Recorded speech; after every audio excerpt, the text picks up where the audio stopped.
Times. Oh, hi everyone, welcome to Mystery Investigation Show. Today, Jack and Ed searched for clues but only got useless info, leaving dejectedly. But just a few steps from their exit, Pierce swiftly calls his gossip-loving, chubby editor pal, seemingly planning a big stir when a police colleague suddenly tells Ed. The coroner identified the body as if through intense training. Ed sent Jack to find him while he sought Lynn, wondering how Bud teamed up with Pierce. He's eager to know why Bud's linked to Pierce, and we're back at the precinct. The coroner informs Jack the body is Bud's, a former badge wearer. Jack then sits to archive swiftly. He checks all files on Bud. Meanwhile, Ed meets Lynn, who seems familiar, probably as Bud mentioned him often.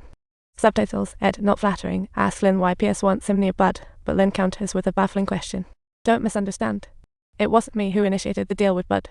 Ed is rendered speechless by her question, gazing at the beautiful, hesitant lady before him. Even Ed can't control his thoughts, not knowing the chubby gossip is filming. And that's why Pierce is hitting up the editor. Is he trying to stir up trouble for Ed as he investigates the Café murder? Meanwhile, Jack, after reviewing Bud's file, finds Homicide Unit Head Smith late at night, having uncovered explosive news. 12 years ago, Bud and partners questioned Pierce in a prostitution crackdown. Pierce was accused of conspiring with an editor to take unflattering photos of VIP. They blackmailed officials with the pics, found no evidence, and the case was dropped. Who was the investigator? Smith? Desperate for truth, Jack didn't expect Smith to shoot him. Clearly, Smith feared exposure. Smith found Jack a scapegoat, ending the matter. Who would think Jack died by his own team's hand? Jack's last words haunt Smith as he later asks Ed about the mysterious Thomasy that Jack mentioned. Fortunately for Smith, Ed goes pale and realizes that Thomasy is actually the name of his father's killer. In reality, Thomasy is a name Ed conjured up for dodgy purposes. Only Jack knew the truth aside from him. Ed swiftly finds the coroner, demanding yesterday's talk with Jack. He's deduced Smith murdered Jack.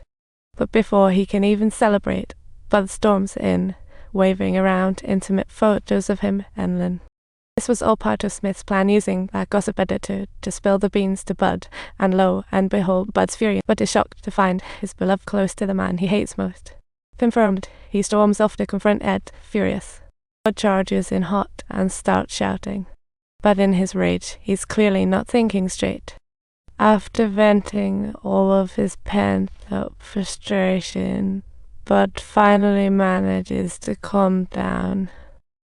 Subsequently, he decides to discuss the case with Ed together. Ed says he's found that Smith, Bud, and their partner have been in cahoots for ages, but he can't figure out why they ended. At this moment, Bud suddenly gets an idea, realizing his partner may have killed Buzz over a deal. So there's no valid reason for it. You know the cause, right? Therefore, they finally come to the conclusion. The mastermind behind the Café murder case was none other than Smith himself. To uncover the truth behind the plot, Ed and Bud form a no-spoken agreement.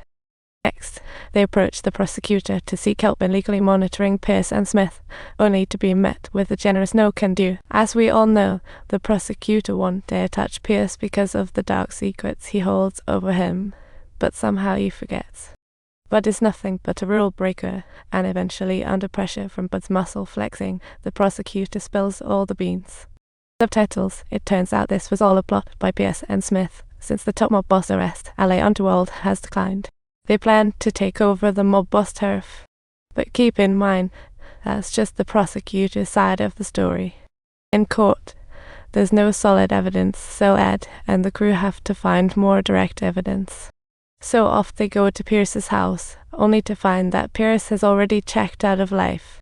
On the table lies Imam Tahir note, but Bud glances at the wounds and realizes it's clearly a murder.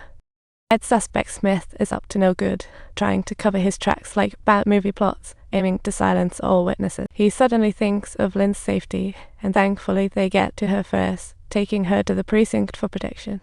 Unfortunately, Lynn is just a pawn and doesn't know high-rolling Smith.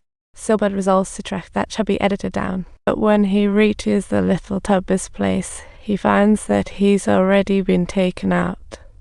The whole place looks like a tornado hit, documents lying everywhere. This only confirms for Bud that Smith is the killer, destroying all evidence. Just then, a colleague tells him that Dispatch got a call from Ed asking to meet at a motel. But when Bud arrives, they realize they've both warped right into a trap. Turns out, Smith brought them both together.